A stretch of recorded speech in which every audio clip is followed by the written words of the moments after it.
I'm going to argue that the tremendous increases in productivity that we associate with the Industrial Revolution originate not so much from changes in science or technology or new inventions, where England was far from unique, as from changes in attitudes towards morality, towards what constituted the good. Attitudes towards property, which became in England individuals long before it did on the continent. Attitudes toward the proper role of government. And together, these attitudes constitute much of what the Luddites were protesting against.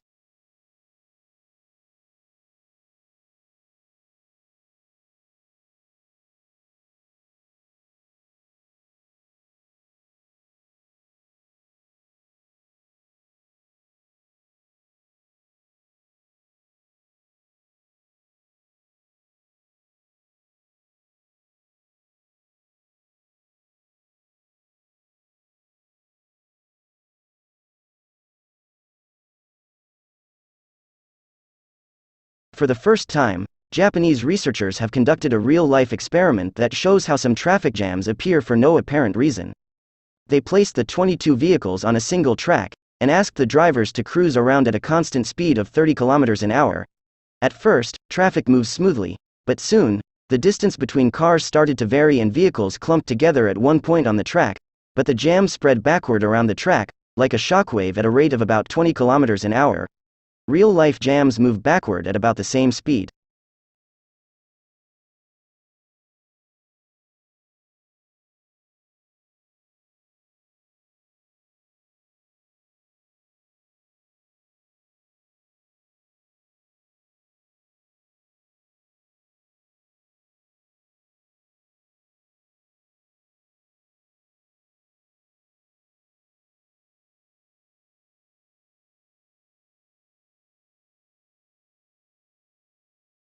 Hi everybody.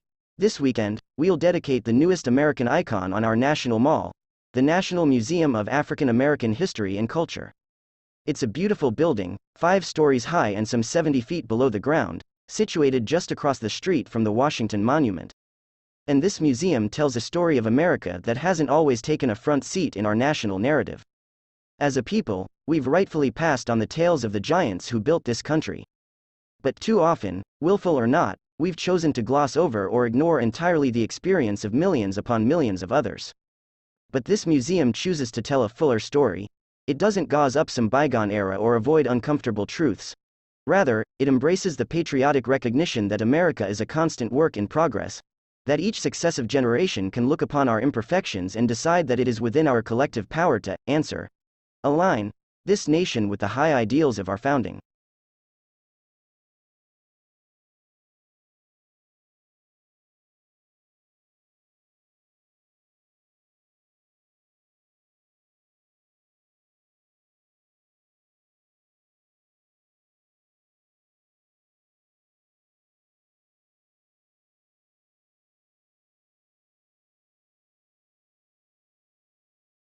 When the time comes, its peers should follow suit. Of these, the European Central Bank faces the trickiest challenge, because it has acted as, in effect, the backstop to Eurozone bond markets, a mechanism that otherwise the currency bloc still lacks. But the main safety valve lies elsewhere, with banks and investors. Bitter experience has shown that debt-funded assets can magnify losses, causing financial crises. For this reason, banks must be able to withstand any reversal of today's high asset prices and low defaults. That means raising bank capital in places where it is too low, especially the Eurozone, and not backsliding on strenuous stress tests, as America's Treasury proposes. In the end, however, there may be no escape for investors from the low future returns and even losses that high asset prices imply. They and regulators should take a leaf out of the intelligent investor, and make sure that they have a margin of safety.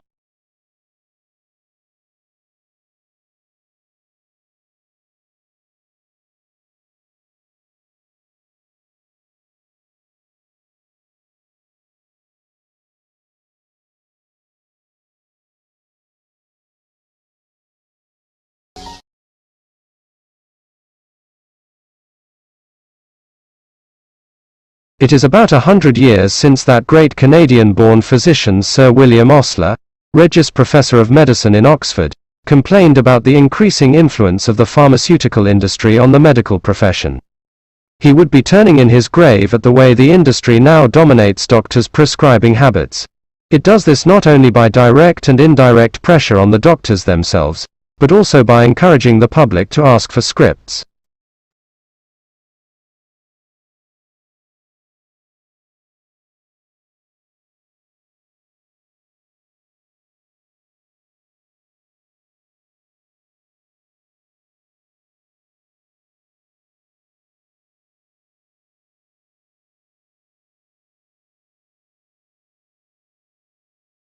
And one particular crop, almond in the US and now in Australia, is transforming the world of beekeeping and of bees. What has happened is that something serendipitous came along, that people found out, that doctors found out that almonds are good for you, a confection, but it's good for you. The almond board got a very aggressive promotion going on for almonds. They actually, I just heard recently, send out sales reps to cardiologists at hospitals to promote the heart benefits of almonds. In a very good promotion of almonds, and it's legitimate promotion because they are a healthy food.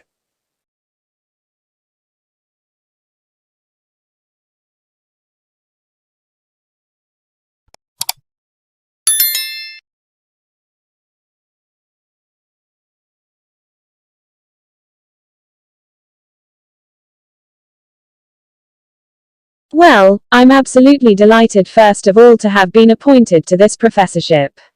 The role is going to be about public engagement in science. It is about marketing science accessible to as wide an audience as possible. It's about making it easier for our academics here at the University of Birmingham to talk about their research to the general public, and it's not just about a one-way flow of information, it very much is about dialogue.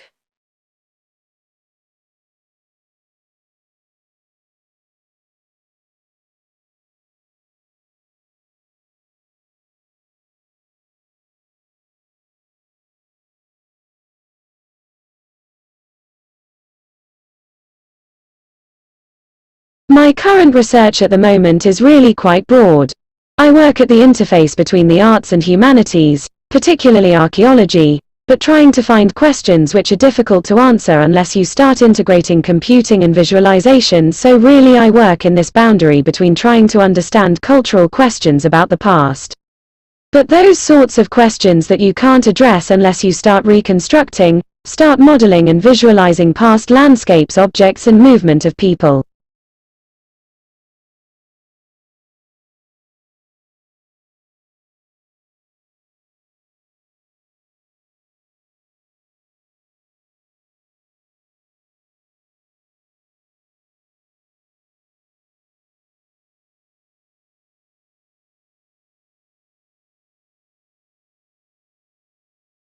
The World Health Organization says 12 years ago, India alone was responsible for almost 70% of all polio cases around the world. It calls India's success against polio one of the most significant achievements in public health. WHO officials say India's accomplishment proved the crippling disease can be eliminated in even the most challenging circumstances with a strong political commitment. The number of polio cases has decreased from an estimated 350,000 a year to 33, since the WHO launched its global eradication campaign in 1988.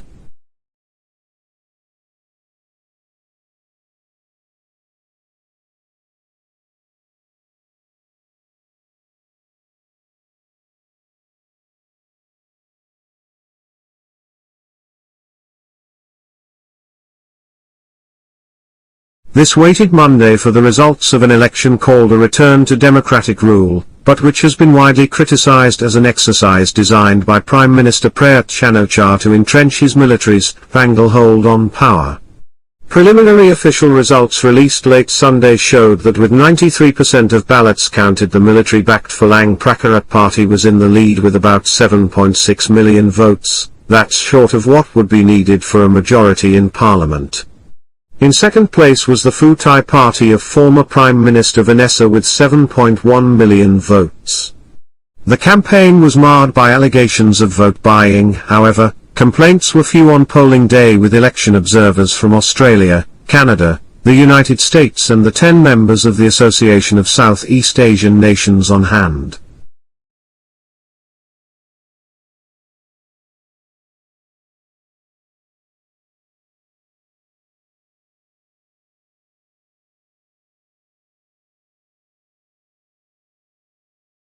Millions of people in North Korea are short of food. Perpetually hungry children, pregnant and nursing mothers are suffering the most.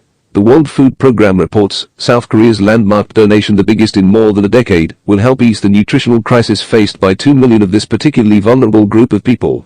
Under an agreement worked out by WFP between both countries, South Korea will donate 50,000 metric tons of rice and $4.5 million in cash for food needs in North Korea.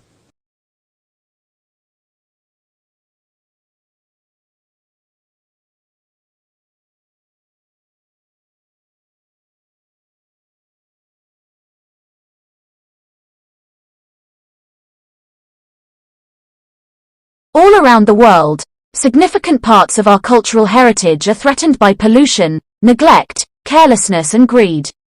In learning the importance of our history, we come to understand the need to protect significant remains from the past so that future generations can come to understand their heritage.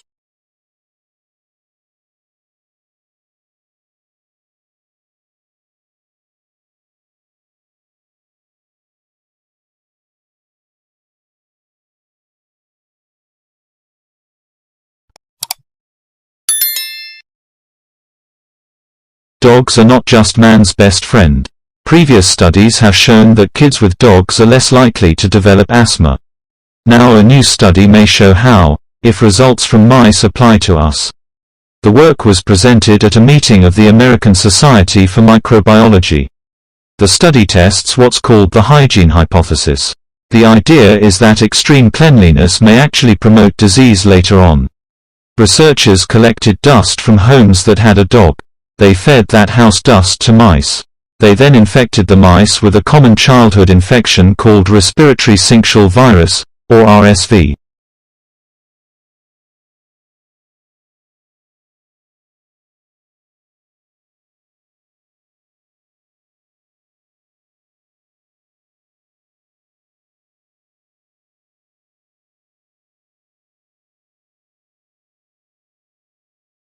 Heavy rains are expected to fall in a few weeks.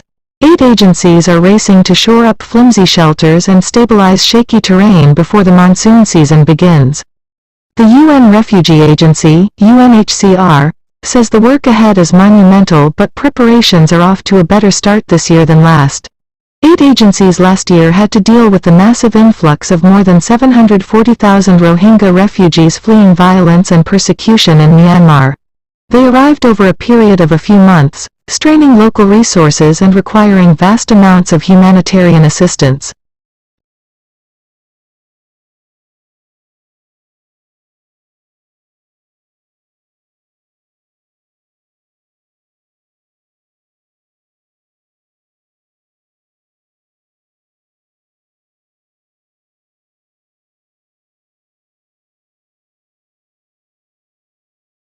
The World Health Organization says 12 years ago, India alone was responsible for almost 70% of all polio cases around the world.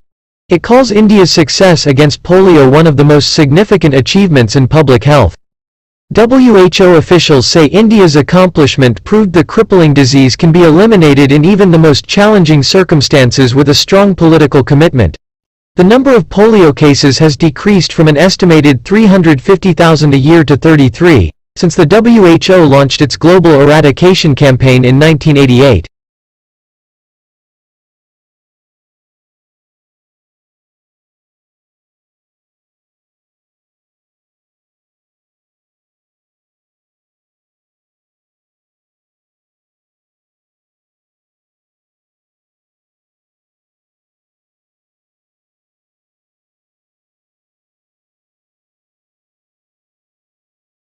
A waterproof drone is being used by Australian scientists to collect the highly treasured nasal mucus of migrating whales.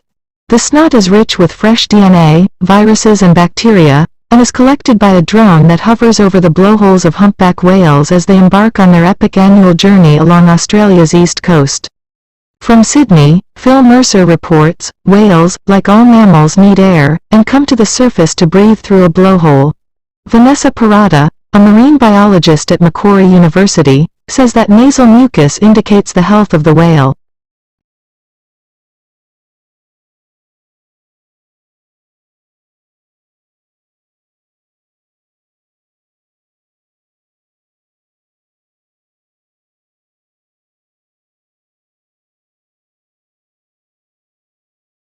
Life in the UK 2012 provides a unique overview of well-being in the UK today. The report is the first snapshot of life in the UK to be delivered by the Measuring National Wellbeing Programme and will be updated and published annually. Well-being is discussed in terms of the economy, people and the environment. Information such as the unemployment rate or number of crimes against the person are presented alongside data on people's thoughts and feelings, for example, satisfaction with our jobs or leisure time and fear of crime. Together, a richer picture on how society is doing is provided.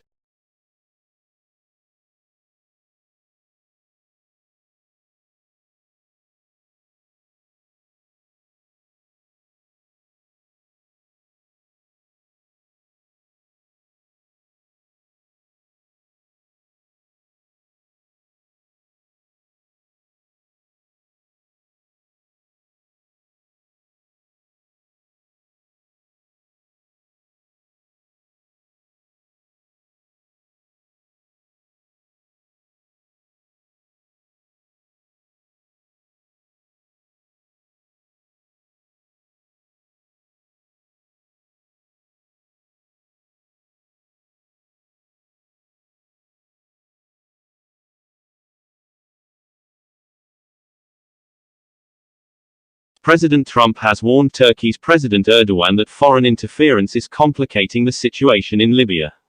It comes after Turkey MPs approved a bill, allowing the military to be deployed to interfere in Libya's civil war in support of the UN-backed government in Tripoli. The United States is to ban a number of popular e-cigarette flavors to the rising use of vaping products among teenagers. However, menthol and tobacco flavors will be allowed to remain on the market and large refillable vaping devices are completely exempt from the ban.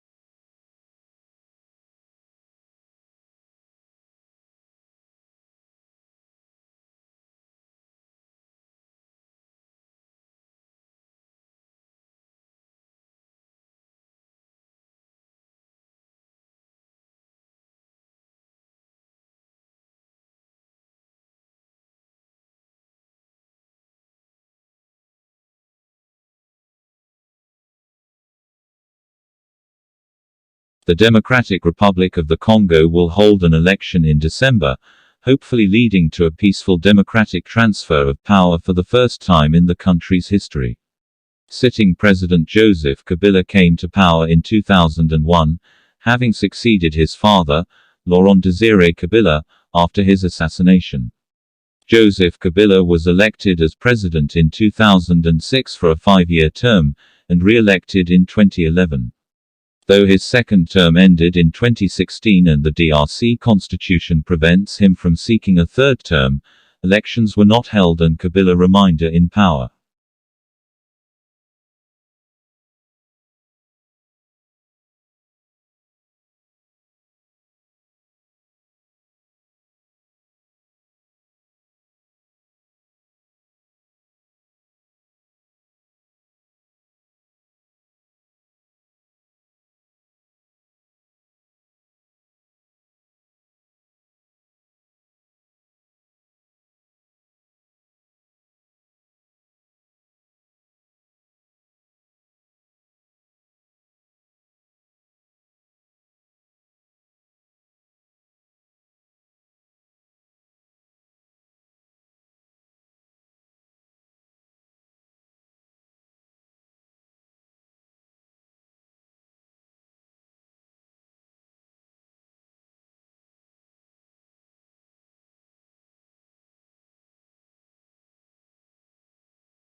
Might sound obvious that if you want to improve a robot's software, you should improve its software.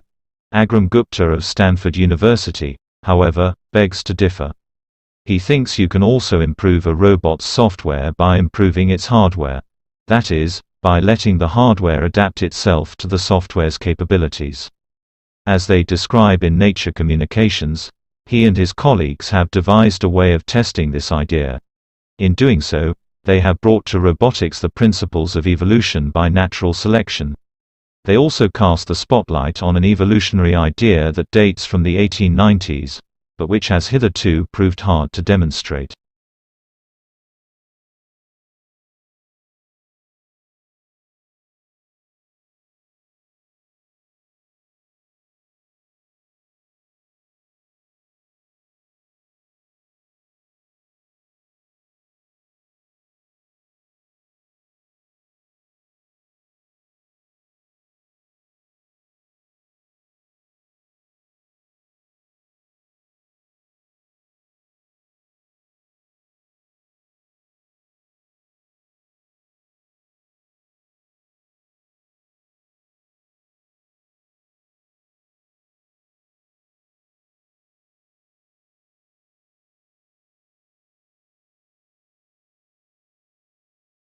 European market is a tough terrain for food delivery firms. Delivery Hero has had a good traditional in the past couple of years. In August 2020 it ascended to the DAX, the stock market index of Germany's most unvaluable listed firms. It is present in 50 countries on 4 continents.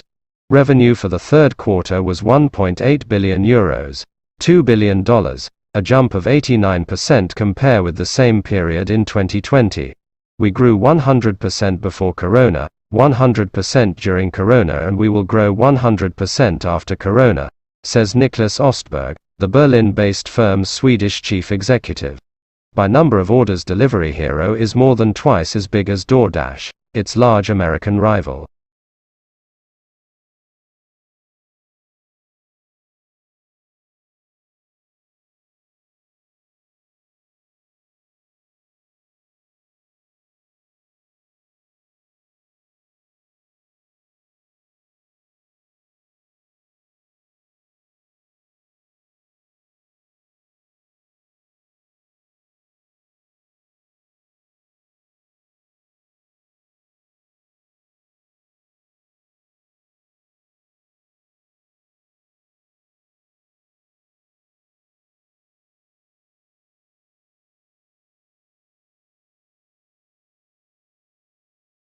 On August 4, explosives aboard 2 drones flying near Venezuelan President Nicolás Maduro as he spoke in Caracas were detonated.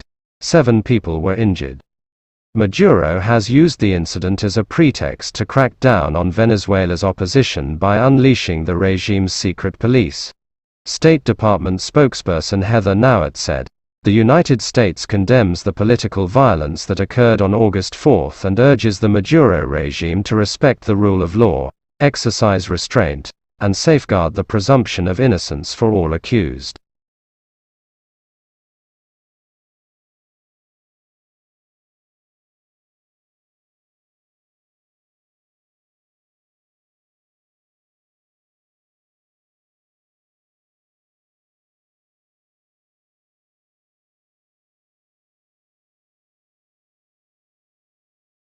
High staff churn is here to stay. Retention strategies require a rethink. In the not-so-distant past, bosses did not have to worry as much about their workforces. Newcomers could absorb the corporate culture osmotically. Workers' families were invisible, not constantly interrupting Zoom calls. Employees had a job, not a voice. Now firms have to be intentional. Management speak for thinking. About everything from the point of the office to how staff communicate with each other. Retention is the latest area to require attention. The spike in staff departures known as the Great Resignation is centered on America. A record 3% of the workforce there quit their jobs in September.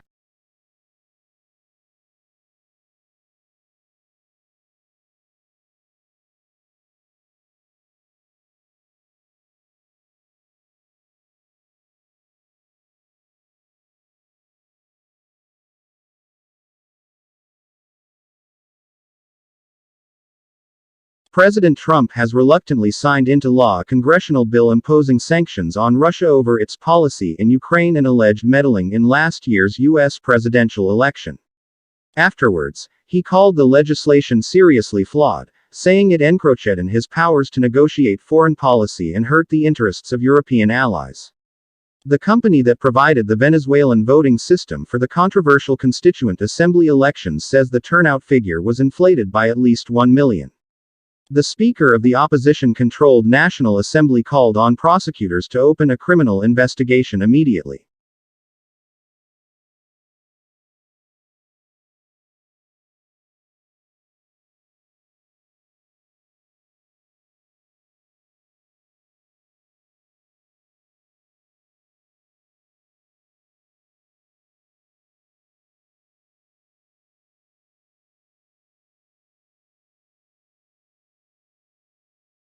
Executive Vice President of the U.S. government's Overseas Private Investment Corporation, OPIC, David Bohigian and other U.S. government officials traveled to Armenia, Azerbaijan, and Georgia in August to promote U.S. investment in those countries.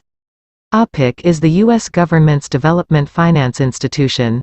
It mobilizes private capital to help address critical development challenges and in doing so, advances U.S. foreign policy and national security priorities. On August 14, the U.S. delegation met with Armenian Minister of Economic Development and Investments Artsvik Manasian.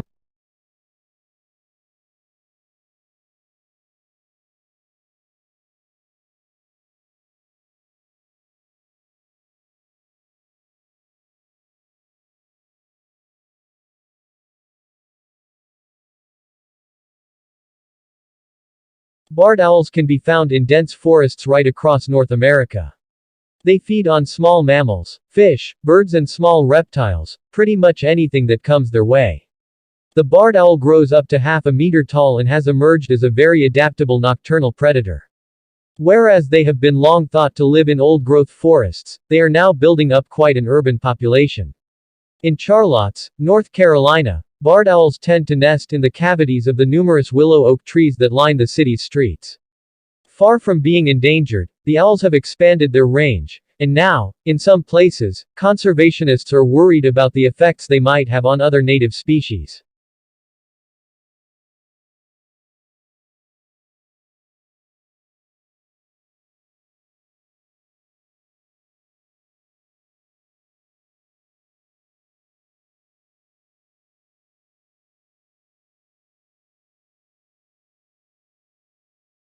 Almost everyone has heard of the London Stock Exchange, but relatively few know anything about the London Metal and Commodity Exchanges.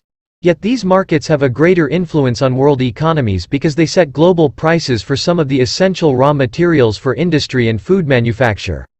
The LME provides three basic services to the world's non-ferrous metal trade. First, it is a market where large or small quantities of metal of a guaranteed minimum standard can be bought and sold on specific trading days. Second, it acts as a barometer of world metal prices. And third, it is a hedging medium. That is, it can help traders get some protection from price fluctuations that occur for economic, political or financial reasons.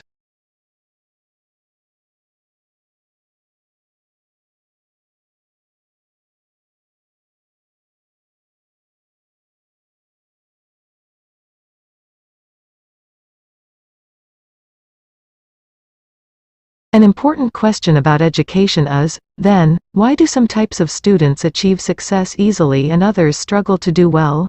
Well, one theory is that there is a genetic reason for academic achievement. What I mean by that is, a certain innate, measurable level of intelligence. Another frequently discussed theory is environmental factors, such as the effect of home and family upbringing. A final reason is related to the teaching and learning process within educational institutions, and the way it is organized, administered and assessed.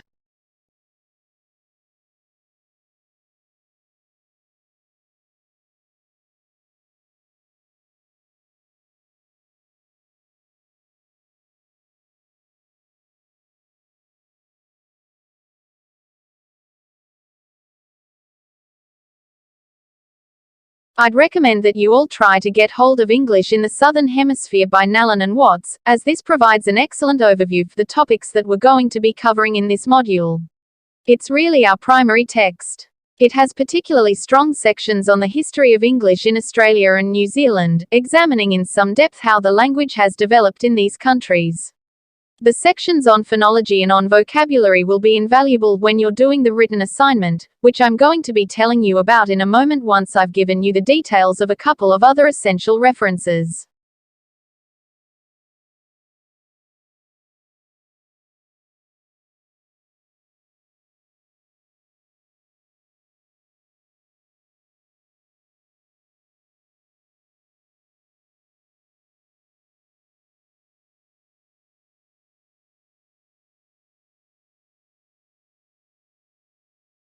Learning a language in the classroom is never easy and, quite frankly, it's not the way that most people would choose to learn if they had other options. Having said that, there are plenty of reasons for keeping languages on the school curriculum. For one thing, a fair number of students go on to take jobs in business and commerce that require a basic knowledge of a second language. When you talk to young employees in top companies, it seems that they had a career plan from the start. They were motivated to find additional things to put on their CVs, and of course language is one of those added, but significant extras.